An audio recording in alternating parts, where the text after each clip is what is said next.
This is the Horse Radio Network. This is episode 88 of Retired Racehorse Radio on the Horse Radio Network, brought to you by Kentucky Performance Products and Cashel Company. Retired Racehorse Radio is your guide to the adoption, care, and training of the retired racehorse. Brought to you in cooperation with the Retired Racehorse Project and New Vocations Racehorse Adoption Program. We are in Thoroughbred Makeover crunch time. In today's episode, we'll chat with the Retired Racehorse Project's Executive Director, Kirsten Green, about stats and trends in this year's crop of makeover horses. We hear from Natalie Holdren and Rachael Ramsey as they continue to prepare for the Thoroughbred Makeover. And last but not least, we chat with New Vocations and introduce you to our adoptable horse of the week. Stay tuned.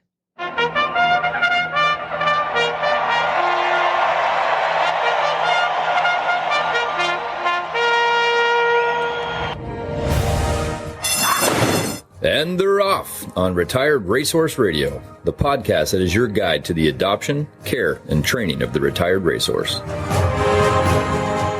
This is Joy Orr in South Haven, Michigan.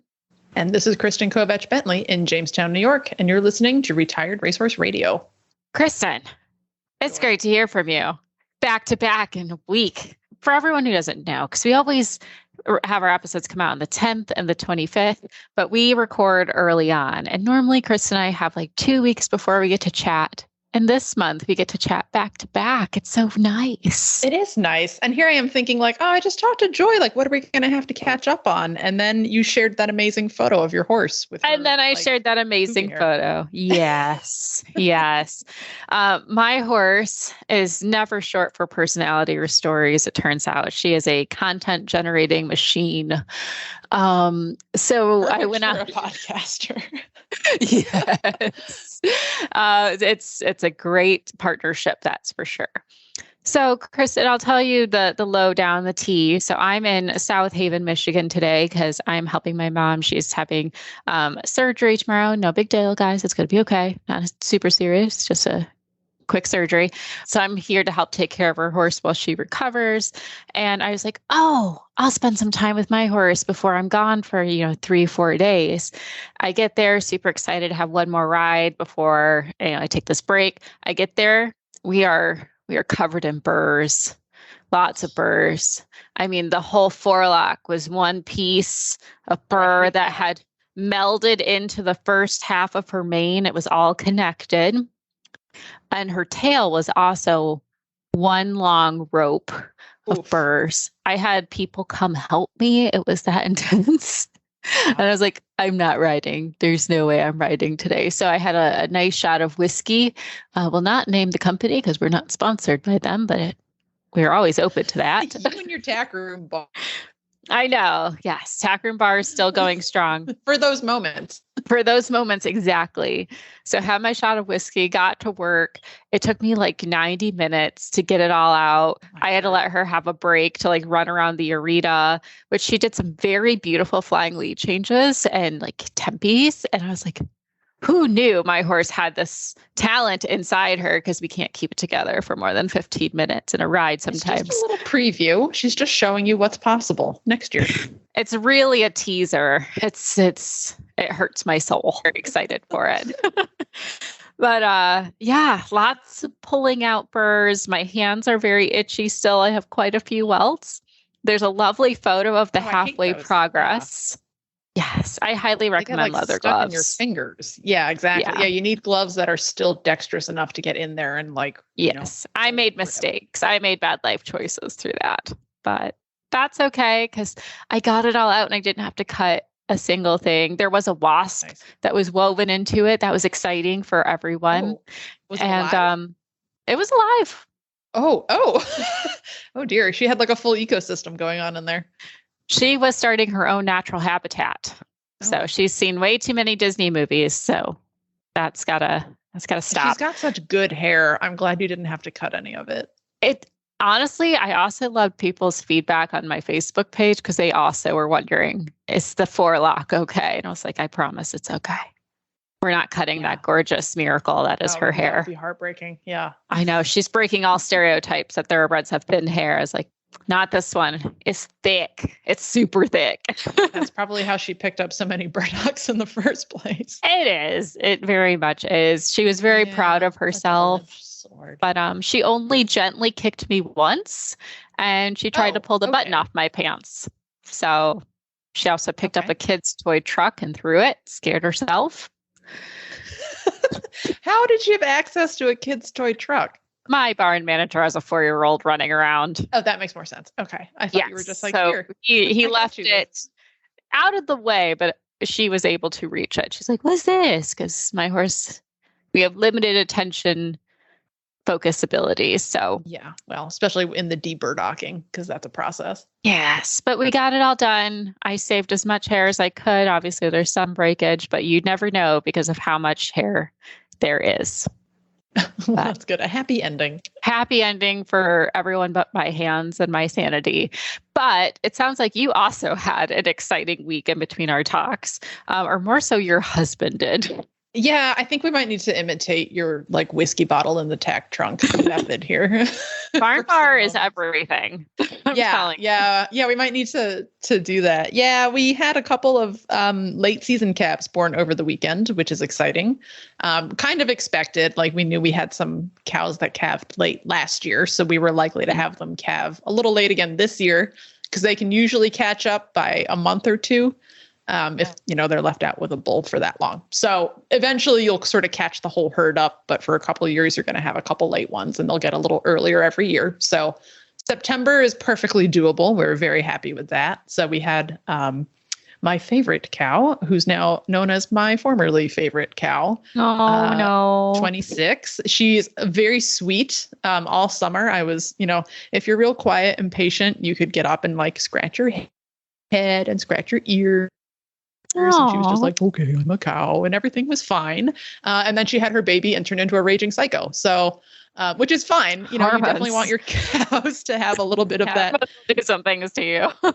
Yeah. I mean, ideally we would like her to have that instinct, in case there's a coyote running around or a black bear. Like we've had a black bear in the neighborhood. So just in case, you have anything sort of working around your cows that you don't want, like it's totally fine if they have some protective instinct. But unfortunately, I sort of thought that maybe that like, oh, people are nice would carry over when my husband went to ear tag her baby, which we do, for identification purposes. So we can, black cows all kind of look the same in one big herd. Mm-hmm. They all, no markings. They're all just matching black cows. So the ear tags are pretty critical for identifying them. So he went to put the ear tag in and she made this horrible bellow and just sort of came charging right at him. So she was like half bluffing, half serious, and he was dodging. So he just sort of got punched in the arm rather than like thrown across the pasture.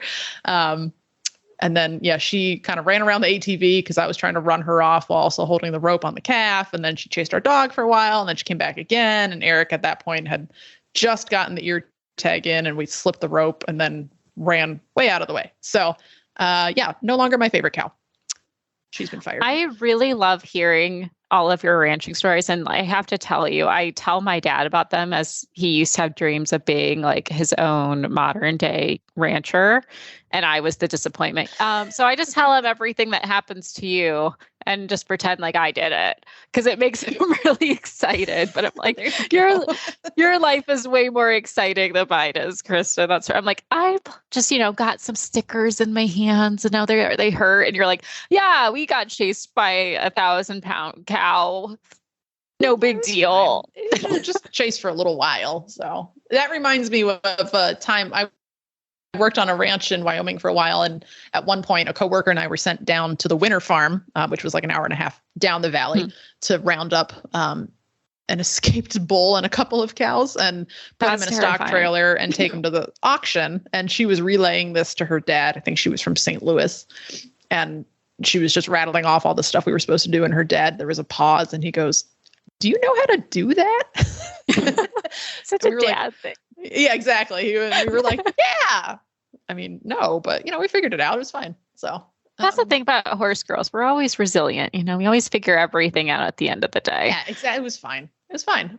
So, the running joke on our farm, of course, is when like shenanigans like this happen and things take a little longer than we intended. The running joke is who ordered Mexican takeout because it's. That's right. You have talked about that before. Yeah. Whenever someone has an order of, if you've got an order in for the Mexican place. So I feel like the last one, a bull lost a tail was the last situation. Check out, I think it was our July 10th episode, everyone. Go check that out. But he's fine, by the way. He just doesn't have very good fly swatter anymore, but he's doing fine. That's good. Yeah, and weirdly, nobody had ordered Mexican that night. We do, however, have an order in for Mexican tonight after we record. But I just got a text that Jobber found the missing calf somehow, but I'm here, so I don't know how that worked. So that'll be something to explore. Sounds like the upcoming story. Yeah, check out Kirsten's Instagram, everyone. I'm sure there will be new stories to be there. Yeah, we'll see what that means. I don't know if that means he came up with it in his mouth like a dog, or just swinging it around like he's at a party. Jobber. Oh my goodness. Well, there's lots of crazy things happening in both of our lives. Obviously, we could use some more calming moments. So to instill that, let's hear from our premier sponsor, Kentucky Performance Products, who makes all of our days a little bit easier and calmer.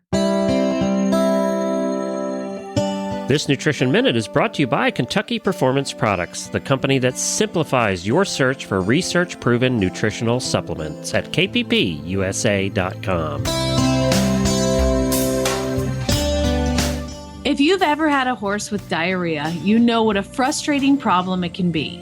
Finding an ingredient that works to dry up the diarrhea becomes a high priority. It turns out that researchers have found one, a yeast called Saccharomyces boulardii.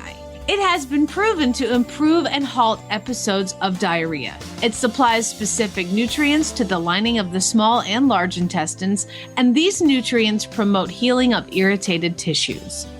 It also supports improved starch and sugar digestion in the small intestine, reducing the opportunity for imbalances to occur in the hindgut. Nalox Advanced, made by Kentucky Performance Products, contains Saccharomyces boulardii, along with a blend of fermentation solubles and stomach buffers. Nalox Advanced is recommended for horses of any age that are suffering from diarrhea. It also supports a healthy digestive tract in horses at risk for gastric or colonic ulcers, such as performance horses or any horse that is constantly on the go and exposed to stressful situations. For best results, Nalox Advanced should be fed on a daily basis. This Nutritional Minute has been brought to you by Kentucky Performance Products. You can find all of their terrific products at kppusa.com.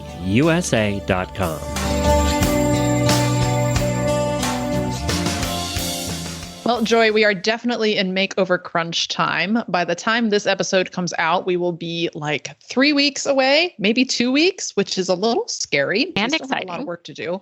But yes, you're right. Very exciting. But to help get us into the spirit of the makeover, we have with us tonight the RRP's Executive Director, Kirsten Green. Kirsten has been with the RRP since 2014, first as the organization's administrator after volunteering at the first 2 Thoroughbred Makeovers at Pimlico. After growing along with the organization for 8 years, she was promoted to Executive Director earlier this year. So Kirsten, welcome to the show. Thanks for having me.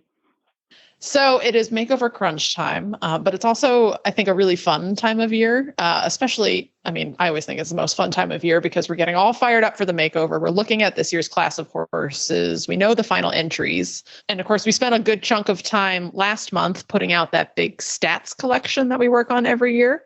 So that's what we kind of wanted to take a deeper dive into tonight with you. And then, kind of what those stats are teaching us about kind of the bigger picture and aftercare. So what were your big impressions from looking at what we're learning about this year's class of 2022? Yeah, it's such a big undertaking, but it really is a labor of love. And I think it's very representative. We kind of have to explain to people like kind of how our fee structure works and like what the contribution is to the charitable mission by participating in the event and that sort of thing. And that's because we're using this as a mechanism to really gather a lot of information about these horses and just kind of the overall state of the aftercare industry. Every horse that gets registered to the competition, whether they ultimately complete the event in October, we have a registration form for them and ask several questions about the acquisition of that horse. And we also go back and pull from Equibase a lot of information and manually input that. And so once we kind of finalize everything, the final entry period that we talk about in August, we pull this big monster spreadsheet out of this database and start kind of crunching things and seeing what kind of trends and information we can kind of tease out.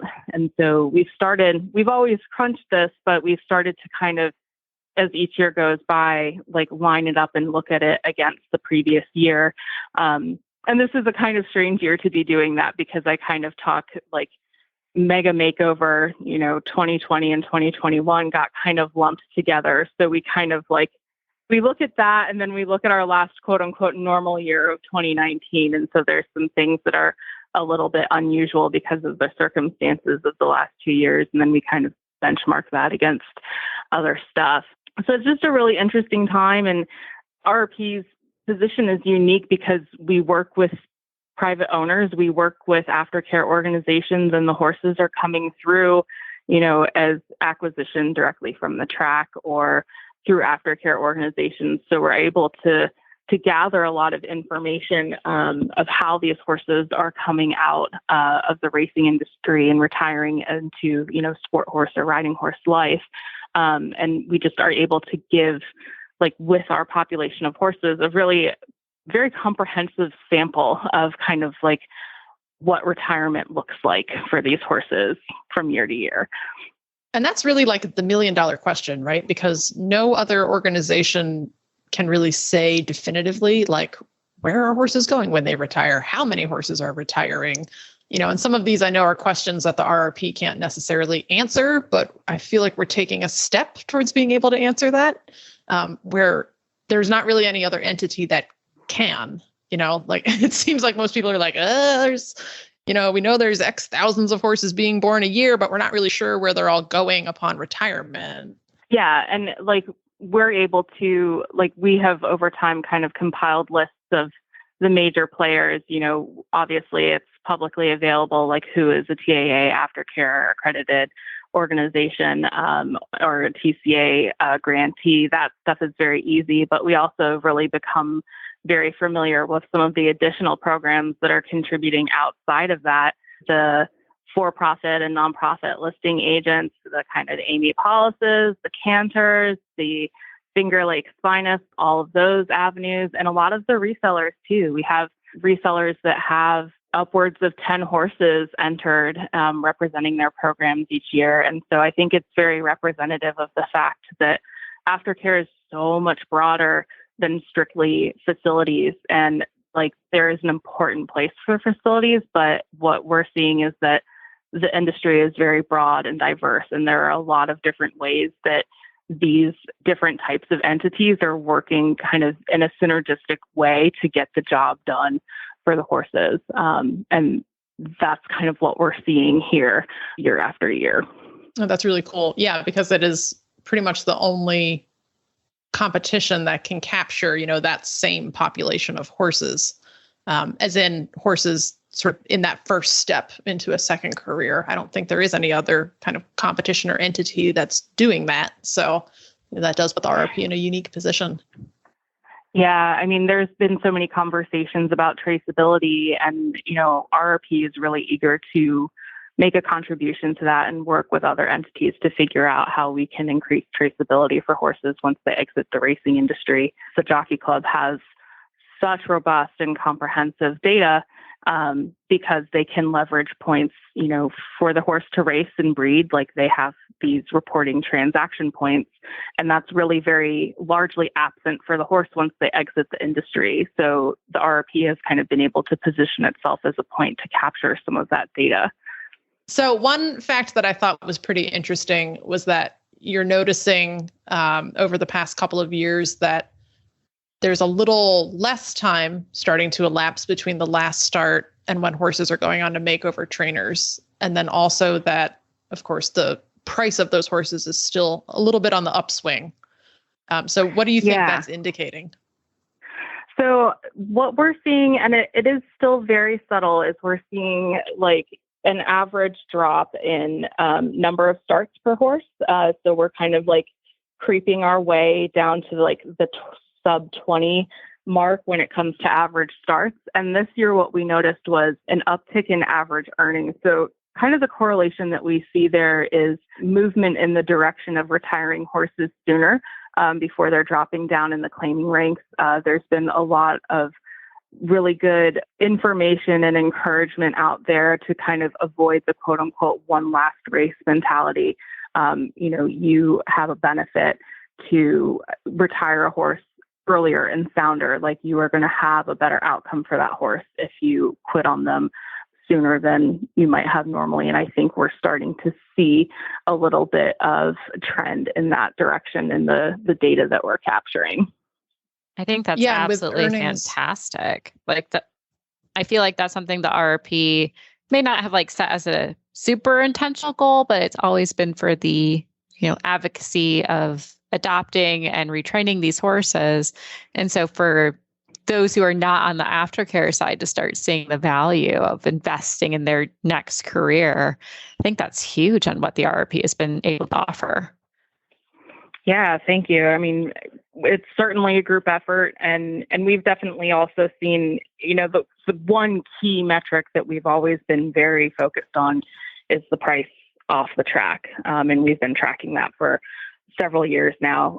We tried to track that a little bit in 2015. And as we updated and evolved our horse registration form, we kind of reworked our questions a little bit to start teasing out better data. So since we've really started tracking that data point, we've seen about an 82% increase in the value of horses upon retirement. So the average this year is just about $2,900 versus when we started tracking in kind of 2015, 2016, it was about $1,500. That is huge. Yeah, I was I know the value of this, but just for listeners' sake, because I think we've all seen it, especially on Facebook, people griping of the cost of a thoroughbred has quote unquote gone up, and you're just saying the average is $2,900. I'm that's still a steal compared to some other horses out there. But, it used to be you could get them free, you could get them for $500, and some places you still can. But would you mind sharing why it's important the value has gone up for these horses off the track? Yeah, and that's something that I think is very fundamental and just a core value to how the RRP came to be. We've really marketed ourselves as a market-based approach to aftercare. When the demand is low and the supply is high, then you have loss in value. And so what we aim to do is, through education and incentives, promoting the horse and educating people about the qualities of the breed, we hope to kind of elevate the breed and increase demand, and then see an increase in price as a correlation. A horse that has value, both monetarily, but also, somebody that has invested in that horse's training and schooling, that is a horse that is much less at risk in life than a horse that has very little value and has not had this kind of training investment in him. So that is something that RRP can say, we're making a direct impact on that by having the Thoroughbred Makeover and showcasing the horses and all that they can do in a relatively short amount of time. And also the other complementary stuff that we do as an organization, kind of on the educational front, Off Track Thoroughbred magazine, educational articles on our website, and all the other stuff that we have planned, wanting to do more to give people more insight and more tools as thoroughbred owners is our kind of contribution to the aftercare industry as a whole. Which I think is key. I mean, I think it's, as we've established, it's a sort of faceted, multi-angled approach to what do we do with all these horses? And I think definitely the RRP is filling a need. We're going to sort of veer off topic here a little bit, but, there was recently some sort of kerfuffle on horse racing Twitter about, kind of arguing about what aftercare was, and how to define it. And it seems like there's still a good population of folks who define aftercare as, the nonprofit organization where you adopt a horse, which I think for a long time has really been sort of the backbone of aftercare and is still a really important part of aftercare, but it's certainly not the whole picture. So I think that's where the RRP is really filling a need, and bringing all these various branches together. Yeah, I mean, I, since taking on this position, have had occasion to speak and present at a handful of things. And I've made this kind of little graphic of like, what is aftercare in the United States. And I tend to break it down into a couple of like kind of primary pillars. Like you have the kind of original like backbone, like you said, of the industry, where you have the nonprofit aftercare facilities, like the TAA accredited facilities that are taking in horses, putting time in them, putting rehab into them as needed, and placing them out at adoption rates. And then you have listing agents, whether they are for-profit or nonprofit. So that could be your Cantors, but that could also be Amy Paulus, Jade Favre, like some of those people who are very active as listing agents that, are on the backside helping horsemen get their horses placed, whether or not, they might be taking a small commission or something like that to help. Then there is Sanctuary. So that's kind of like your TRF programs. And then I have one more kind of pillar that I kind of lump together as being education, incentive, and advocacy. And so those are organizations that don't necessarily take on ownership of horses and aren't necessarily like in the barns day in, day out, like working directly with the horses, but have a very meaningful and important and essential part to play in aftercare, and that we are driving demand, we are educating people, we are incentivizing. So like RRP, Thoroughbred Incentive Program, New York's Take Two program, all of those organizations that are like rewarding and educating are going to be key factors in continuing to drive that demand up so that all of these other entities can continue to move horses into good homes. Yeah. And I know, we intended to talk, stats about this year's makeover class, but I also think this is a really important conversation to just keep moving forward. That aftercare has so many different sides to it. And it's, we always have to be evolving to meet the needs of multiple industries, not just the racing industry, but the equestrian industry as well. So I think this is, this is what I do. So I can talk about this all day, but we don't want to keep Kirsten all night. So we'll definitely drop the link to this stats article in the show notes. We've shared it on our social media as well, but we'll give it another bump because it is really cool just to take a deep dive and see, who's coming to this year's makeover, what they look like physically, and then of course what they've done on the track. So we'll make sure that these stats are available for everybody. Kirsten, remind us again, when is the makeover and where can people go to find more information about it? TheRRP.org is our glossy, shiny new website, and we have all of the information about the event up there, schedules and entry lists and all that sort of thing. So please feel free to give it a browse. And it is October, goodness, I've had to say this as many times, 12th through 15th at the Kentucky Horse Park. I tend to operate with that whole week in my mind, and I always forget exactly which day it starts. So please forgive me. We'll be there like the 9th through the 19th, so it's fine. Approximately sometime in there will be a horse show happening. But yes, the 12th through the 15th, and that includes the Thoroughbred Incentive Championships and the ASPCA at Right Horse Adoption Barn and Marketplace.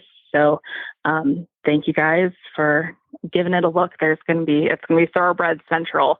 I think that Strauss at Mid-Atlantic Horse Rescue would like to call it Thoroughbred Woodstock. Like there's just going to be like, I can't wait. I'm going to start calling it that from now on. Yeah, we're going to rebrand it, the whole thing. Party in the steeplechase infield. All right. Well, we'll hope that we can catch up with you in person at the makeover because of course I'll be there because that's my job. But Joy's also going to be there. And I'll be there too. To catching up with you again. Thanks very much, Kirsten. Thank you. Well, I'm here with Tony from Cashel. You all know it from the ads you hear all the time on this show, but we're at the trade show, and this is the point of time in the year where we find out what's new coming out. So what's Cashel have new coming out? Oh, we've got a great lineup of 32, 34 wool top pads. So describe them. 5 different colors, real vibrant, bright, sharp-looking pads. What makes them different? Well, it's the fill. The wool felt on the inside is a natural felt, and the fleece on the bottom is 100% merino. Oh, really? Okay. So these are soft and squishy pads.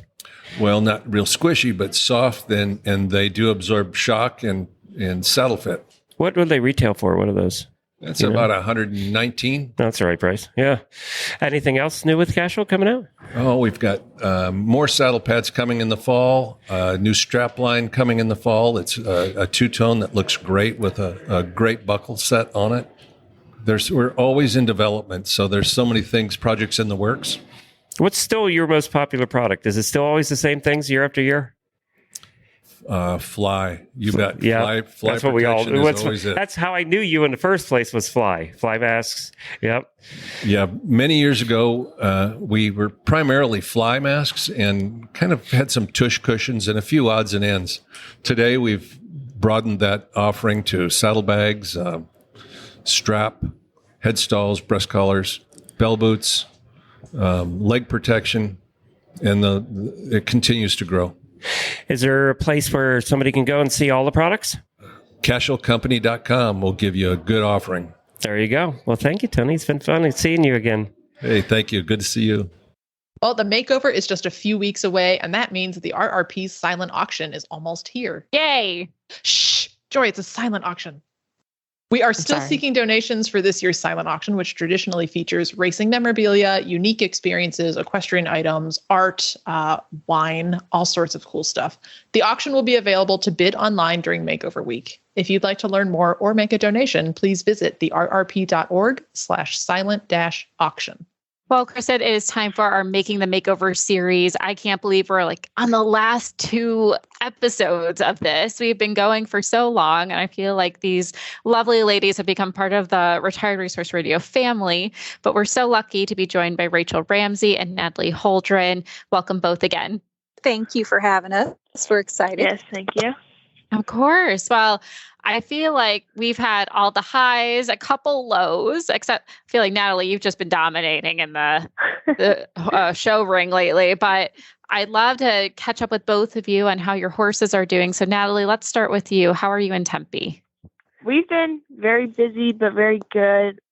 Beginning of August, a little shortly after I recorded the last episode with you guys, Tempe, unfortunately, had wiped himself out in the field, and so he was out for a couple weeks, just rehabbing, getting better. So we were worried about all of our plans of going up to Devon, but he made a full recovery. He's actually, I think he's moving better than ever. So, we had our Colonial Classic was held up at the Devon Showgrounds this year, and he just handled it like a pro, napping in his stall when he wasn't being ridden, and handled the oval and everything much better than I ever imagined it going. So, that's cool. Excellent. And I will find it odd that all 3 of you, including Lee, had a mishap in August with your horses. Very strange. You all managed to do that around the same time, but also great content. Thank you for contributing to the podcast. But I'm really love to do it because it's final entry time, and it's this is it. We're doing it. I know. I'm nail biters right now. Oh, scary. But it's they scripted it or something. They all called each other. Yeah. There must be a horse version of the podcast. Yeah. And Tempe and Finn and Stonecatcher were yo, hey, it'd be cool if we all did this. Yes. Well, I'm glad it sounds like he's at least made a full recovery and he performed very well. He's just a very cool horse altogether. And Raechel, how's Stonecatcher? Is he recovered from his little hoof bruises? He pulled a muscle in his hip or something. I don't even specifically know. So yes, we laid him off for 6 weeks. And then I've just been slowly bringing him back. And after the 6 weeks, before I laid him off, I was like, okay, we're in a really good spot. It'll be fine. Even if I just, didn't do anything till the makeover, it'll be fine. But, you don't ride for a month and then you forget, is my horse really as good as I remember him to be? So I was in a little bit of a panic. And then I started riding. I was like, oh, okay, we really are okay. That was kind of a good comeback. So yeah, he's been really good. I hauled him to another ranch riding show and just stuck him in a couple of easy classes. I get so excited. I don't want to launch him back into everything and re-injure. So we're trying to come back slow. Good strategy. That's lovely. Yeah. So how did he do at the show? Would you just like take it all in stride, or was he a little he did. unsure? Oh no, nope. He's so funny. He has just a funny personality because he is really playful with other horses out in the field, and you think, oh my gosh, he's going to be obnoxious, and then you get on, and he's like old grandpa dinking around. Here we go. And that's the best description. Remind me, he's going to be 4. for sale, right? Oh yeah, he's going to be for. I just call him a minimalist. He's my minimalist. He does the minimum amount of work required. Okay, because low key, he's super fun. Low key, Rachael, I definitely shared his photo with my first student, actually, who's going to be horse shopping this fall. I'm like, you need this horse. Yes. You didn't hear it from me, but you need to get this horse. he's really cool and really low key and just up for anything. So I'm excited. Amazing. Well, it's great to hear that they've made these full recoveries. It sounds like they're going to be in full swing in the upcoming weeks. I can't believe we're going to be seeing you both in just a few short weeks now. But I would love to know how you both are feeling and preparing yourselves for the makeover. We talked a little bit with Lee about how she's keeping her mindset healthy and where she's at. But Rachael, I'll start with you. Like, how are you feeling altogether? You are a veteran at this, but love to know where you're at today. I tend to do everything in life. I just go with the attitude of I'm planning on doing the best that I can, and it's going to work out how it works out. So I go in planning to win and do the best that can absolutely happen, and wherever I end up is where I end up, because that's the best that I can get out of me or my horse for the day. So I honestly don't put a lot of pressure on myself. I go in with the expectation of, yes, we're going to do very well. And that, I think, by setting my mind on that and putting the expectations for myself, that I kind of set myself up to the possibility of that could happen. I think if you don't let yourself think that you could do well, that you don't do well. So I do try to set myself up to say, hey, I'm going in with, and I'm going to win this, but I'm okay if we don't. Because I just set it up to say, I put my best effort in, and I know my horse did his best for that day, and it is what it is. I absolutely love that. I might adopt that one. Normally, my mantra is our goal is to stay in the saddle and stay in the ring, and anything else is just icing on the cake. But yours sounds a lot more positive than mine. And also simple. Like, it's not like a complicated thing, right? Like, it's just, it's nice and easy. Yeah, we're going to adopt that. So, and we're definitely going to adopt that one. I love it. Natalie, how about you? Are you feeling? What are you doing to prepare yourself? I've just been, honestly, I haven't really changed much of what we've been doing. I've been just keeping us on the same track that we've been on. I don't want to stress me or him out over it, because I just got to take it as it's another horse show. Just happens to be staying away for a week at this horse show rather than leaving home for a day and coming back. So I just go in to the show ring with the mindset and go into that week as we're going to ride our best. He's going to be feeling his best, and whatever happens from there is what happens. But you just have to go in there knowing that I know that he can do it. I know that I can do it. I know him and Alyssa can do it. I know him and Bev can do it. So it's all of those, just getting all those pieces to fall into place, really. Another super healthy mindset. Yeah, I know. You guys are also positive. Gosh, maybe they should host. Maybe they need to be our new mindset coaches, Kristen. I feel like I need that now. Joy does a shot of whiskey and I get attacked by cows. So yeah, that's what we've established so far in this episode. So these two are doing way better. Yeah. So does Bev get to ride too? Yes, she's going to do his hunter hack and his demo in dressage. Oh, that's so fun. We love Bev. She's Bev runs Mid-Atlantic Horse Rescue, of course, where Tempe came from, but she has been a longtime friend of the RRP, she and the rescue. So Bev is awesome. Yes. We'll definitely have to stop by and say hi to her when we're there in October. Definitely. So what are you guys looking forward to the most? Just quick. You stole my question, Kristen. I know, you stole my question. I was so excited. I love it. Go for it. Yeah, we'll start with Natalie. What are you the most excited about for the makeover? I think I'm most excited about just to be able to go somewhere for the week with my horse and not have to be in school for that week and get to go horse show for a week instead of being at school. But also just to be able to say, since dressage is in the Rolex, be able to say that me and Tempe rode in the Rolex arena. Oh, heck yeah. Yeah, that's awesome. Yeah, when I did the makeover, I snuck Jobber in there because it didn't have ticketed schooling at the time. So I just rode through the ring to say I was there. So totally get that. It counts. Love it. It counts. Oh, yeah, it counts. We also, Jobber was so good, we ponied other frightened dressage horses in. So he actually was very useful. All right, Rachael, what are you looking forward to the most? I am super excited about the freestyle. I really wasn't sure what to expect last year with freestyle and watching. And so I entered in the classes that I was comfortable with, the ranch riding, competitive trail. And then when I watched the freestyle, I said, oh, that looks fun. So I decided I wanted to do that this year. And I told my husband, I said, you know, I could go back and be very competitive in the competitive trail on the horse that I'm on this year, or I could go do freestyle and it's an unknown. So he said, you know what, you're going to have fun. So I said, okay, good point. We're going to have fun. So I'm just super excited to see how that kind of all comes together. Nice. That's a good way to do it. You know, it's like, and it kind of fits in with your mindset, right? Like, you know, you could do what you're going to do to win, or you could do to have a good time. So, and that's what the makeover is all about. So I'm just curious to see what costumes and props you decide to pull out, because I've already seen you in your unicorn costume. I'm ready to see what you're going to have at your freestyle. Yes. Well, think Lone Ranger a little bit, and unicorn, and cows, and flag, mechanical flag. So we'll have a variety going on. Yeah, I'm ready for this. It's going to be exciting. Excited to see how those factors all come together. Yes. 5 minutes is not quite long enough. I'm not going to lie. Oh, yeah. Oh, no. And I hate to always sound like the old fuddy-duddy who's like, back in my makeover year. But I had a live cow in mine, and then it didn't want to get in the trailer. So I think I probably picked up some penalties because it was like, I like it here.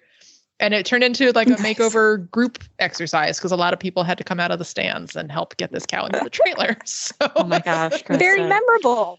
You were that girl. I was that girl. Absolutely. So, well, I doubt that will be Rachel's case. It's going to be amazing. You know, we're excited to cheer you on, and we're excited to cheer Natalie on too. So, that helps. Yeah, already makes it easier. Cows, yeah. Right. Live cow, not the way to go. Nobody told the cow the script, so. Well, thank you both so much for joining us again. We're very excited for our next episode because it will be the full panel. We have all three of you on, kind of discussing, what you're prepping for the last week or so up to the makeover, what you're most excited about. I know we kind of talked about today, but everything changes once you're only a few days away, and how you think your horses are going to be doing. It's going to be a lot of fun. So thanks again for joining us, and we'll speak with you soon. Thank you. Thank you. So if you're following us on social media, you would have seen that I classically embarrassed myself, as I always do, and joined one of the younger generation's trends of showing your dream horse as a child and the horse you own today.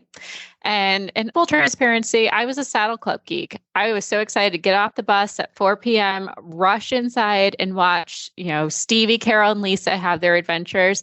But most importantly, I wanted to see my dream horse, Prancer. And now you all know I have a chestnut mare.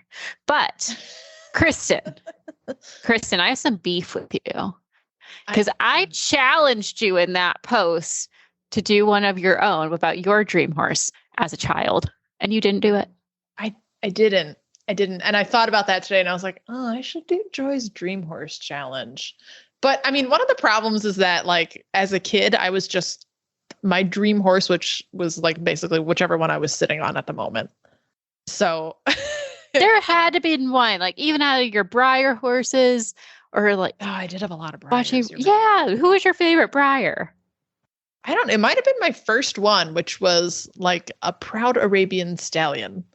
You did not get that. That is not your horse today. No, that was the first one I had though. And he was just like, the old reliable, like that was the Breyer. But I mean, I don't know. I watched a lot of movies, and it wasn't horse movies, but I watched like a lot of, like fantasy movies where they're constantly riding around big white horses with flowy manes. So probably that would have come in there at some point. And the funny thing is that now I kind of have one. You have, it only took weeks later to remember. Right. No, we technically own the dream horse. So, my coach, she passed away earlier this year. I don't know if I've mentioned this or not. And she wanted me to take care of her horse for her. So we have Gandalf, the Irish sport draft, now with us. And he was her heart horse. So I'm very happy. I'm honored that she, left him to us to take care of, and trusted us with her heart horse. And he is very cool. I mean, when he comes trotting across the field, he's all like, he's big and drafty, but he's got a ton of like flowy white mane and tail. And his name's Gandalf. So he does look like everyone's dream horse. And I know that he was Nancy's dream horse. So, we're happy to keep that going. But really, yeah, like my dream horse now is Jobber. He's, a little spicy, but he's turning into a reliable guy. I went for a ride before we recorded today and he still ran off with me. And I was like, oh, yay, Jobber's back, So it's just the right amount of spice now. He was a little spicier a few years ago. And I think he's just starting to finally mature as a person. Well, a horse. No. Well, I can't be mad about that. That is very sweet. And I can relate. Astrid was one of those like weird pulls where I saw a not very lovely photo of her. Honestly, my friend Kyle Rolfus, who's been on the show a few times, he was bringing her from New Vocations to foster her. Like it wasn't a very high quality photo of her in the trailer by any means. And I saw it and I'm like, I'm going to buy that horse. I know I'm going to end up buying that horse. And I have, and it's been a journey, but she's definitely everything I've ever needed and wanted. She's truly becoming my heart horse and my dream horse, my very own Prancer. So it's nice to have.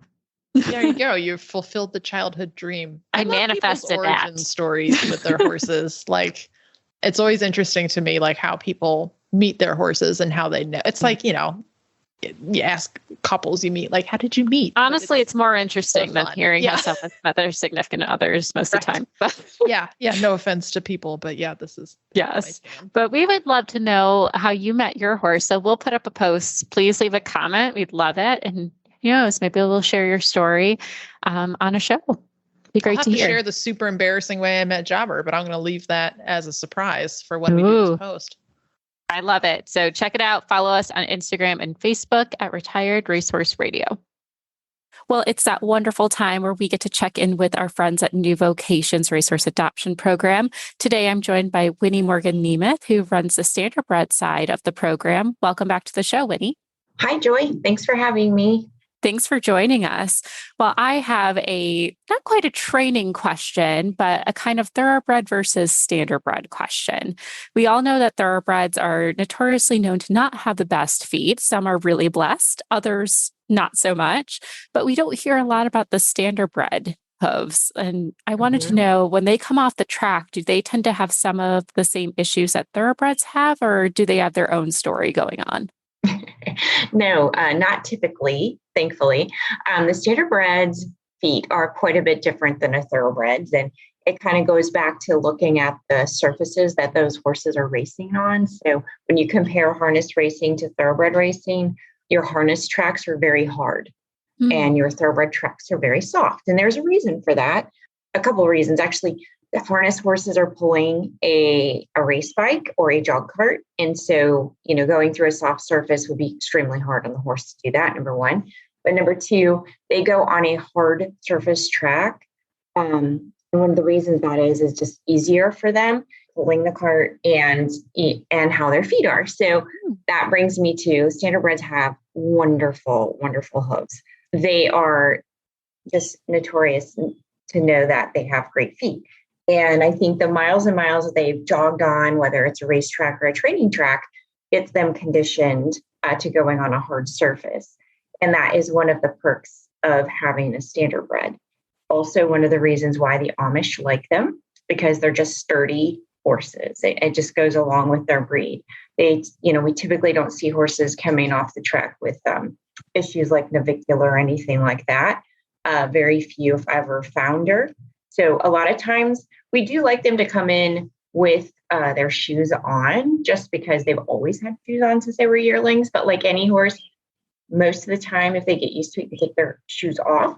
A lot of them can go barefoot, if you're not doing a whole lot of things with them. But a lot of them can trail ride and work in an arena or drive barefoot. So it's a nice perk of a standardbred. That's so important too, because feet make your horse. We all know that the hooves make the horse at the end of the day. So something a little more predictable and lower maintenance is something. There are people who want that and want to keep that in mind. Yes. Are there racing plates similar to the thoroughbreds, or are theirs different? No, they are a little different because some horses will need a little more grab on the track, so they can put some borum on there if they need that. Their shoe can be thinner, obviously, not as thick, but it's a little bit different just because, again, the surface is so different when you look at looking at a track versus the Red Mile in Lexington. Harness tracks are just so hard. And I think that's when I take thoroughbred people to harness track, they walk on the track and they're like, oh my gosh, this is so hard. But when you think about it, it makes a lot of sense.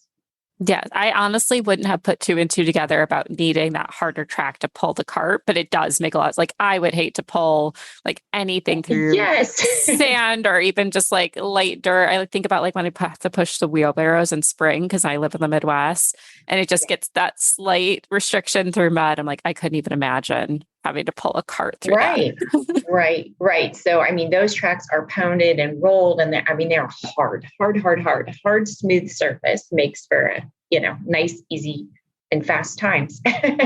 Absolutely. Well, I love that standardbreds are such sturdy horses. Actually, I'm visiting my mom right now, and I was coming through town. There's a very large Amish community here, so we get to see all the standardbreds going through on their carts. And when I first look at them, obviously I have my horse in my head. I was like, is it okay for them to be on the pavement like that? But then I remember they really do. They're built for this. This is really the job that they were designed for. Yes. And they're shod accordingly. If they're on the road, they're have the proper shoes, and road shoes is what they call them, to keep them safe and sound on the road. Well, it definitely looked like a very happy horse. There was lots of licking and chewing, and his little ears were going back and forth. I was like, that's so nice to see. But anytime you see that, a happy horse is a good thing. Absolutely. Well, speaking of happy horses, let's get to our adoptable horse of the week. We have King Hill, who is a new Vocations graduate. Yes. So King Hill went through our program almost 2 years ago. And he is a 2016 trotter by Muscle Hill, who is probably one of the greatest trotting sires that has ever been around. He was quite the yearling. He sold for $235,000. His brothers and sisters have done very, very well on the racetrack. And he went to Hall of Fame trainer, and they were super excited for him.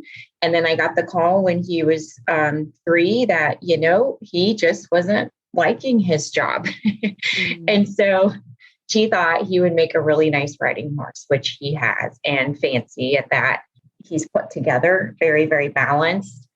He's a 15-3 and just came in with just a fun attitude and kind of lazy, I would say, but he really took to riding very well, where, he was just not going to have the speed that they needed to be a top racehorse. So he was adopted, and his adopter did a fantastic job with him and taught him to jump. So he can walk, trot, and canter. He does throw in a pace sometimes, which will happen with trotters and can be corrected somewhat with shoeing. It just depends on the horse. But she's doing horses. I think she's doing about 2 foot with him. She's also trail ridden him. He's just been a great horse for her. And unfortunately, due to some life changes, he is coming back, but it's no fault of his own. However, he's coming back with a lot of great training. So he is featured on our graduates page right now. And you can go through us to adopt him, just like you would any of our horses. And he goes with our 2-year contract. Of course, can always come back to new Vocations at any time. Oh my gosh. Well, he's so handsome. He's just this beautiful bay, just a classic little blaze on his face, but he is very well built. When I'm looking at him, he almost has that warm blood look to him. He's nice and full. He's really well balanced. And it is nice to see a standardbred jumping. I think we had one interview maybe last year. I have to look up the episode number. I don't have it handy, but they are very capable at jumping and carrying themselves and being in that career. And he looks just so happy doing his job in his videos on his profile. Yes. No, standardbreds love to jump. They really, really do. And he's been, she said he was really easy to teach, very eager, and you just kind of point him at it and he's like, okay. So definitely a nice horse if somebody's not wanting one that needs some training, or, since he's been off the track now a few years, he's fully transitioned and ready to do whatever, really. Absolutely. That's such a beautiful thing that New Vocations offers too, through your graduate program, of if they need to come back for whichever reason, there's always a safe landing spot, and then they tend to come back with some experience. So for someone who wants a retired racehorse, but isn't necessarily in the place to put all the initial training in, this could be a really great option for you. Yes. Oh, yes, for sure. All right. Well, check out King Hill at newvocations.org. He is for the very ridiculous extreme price of $2,500. Like, come on, guys. He's free. He's practically free. You're getting a horse who knows how to jump and do all the things, well-bred. $2,500. You're not going to get that anywhere else. Winnie, thank you so much for joining us. We greatly appreciate it, and we can't wait to speak to you next time. Thanks so much for having me. You can find our show notes and links to today's guests on the website at retiredracehorseradio.com. Like us on Facebook and Instagram, just search for Retired Racehorse Radio. Follow us on Twitter at Horse Radio. You can find me on Instagram at The Horseback Writer and on Twitter at Kristen Kovach. My email is kbentley@therrp.org. You can find me on Instagram and TikTok at Misfit Mare, and my email is joy@horseradionetwork.com. Thank you so much to our sponsors, Kentucky Performance Products and Cashel Company. And don't forget to check out all the other shows on the Horse Radio Network at horseradionetwork.com. Remember to set your goals high and love to learn from every ride. And always add more leg. Bye, guys.